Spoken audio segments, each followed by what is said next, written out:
વડોદરા શહેરમાં સમા sports complex ખાતે આગામી 7 મેના રોજ લોકસભાનું ઇલેક્શન યોજવામાં આવી રહ્યું છે।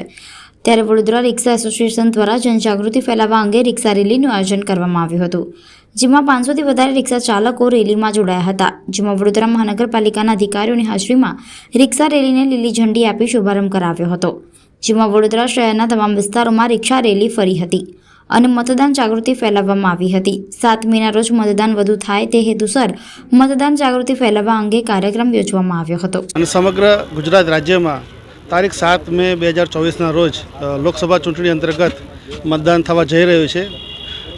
વધુમાં વધુ મતદાન થાય એ માટે જિલ્લા ચૂંટણી તંત્ર વડોદરા દ્વારા ખૂબ પ્રયત્નો કરવામાં આવી રહ્યા છે। પૂરા મહિનાથી વિવિધ કાર્યક્રમો આપવામાં આવી રહ્યા છે। થોડા દિવસો પહેલાં આપણે મહેંદી સ્પર્ધાનું આયોજન કરવામાં આવેલું હતું। તેની અગાઉ દિવ્યાંગ મતદારો દ્વારા પણ સંદેશા આપવામાં આવેલા હતા। રંગોળી સ્પર્ધાઓનું આયોજન કરવામાં આવેલું હતું અને સમગ્ર શહેરમાં અને સમગ્ર જિલ્લામાં ઘરે ઘરે ફરી અને વધુમાં વધુ મતદાન થાય એ માટે લોકોને પ્રેરિત કરવામાં આવી રહ્યા છે।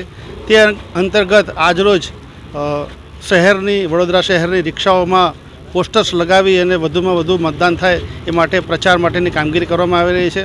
અંદાજે આજરોજ 500થી વધુ રિક્ષાઓમાં પોસ્ટર્સ લગાવી અને મતદાન વધુ થાય માટેનો પ્રચાર કરવા માટેનો પ્રયત્ન કરવામાં આવી રહેલો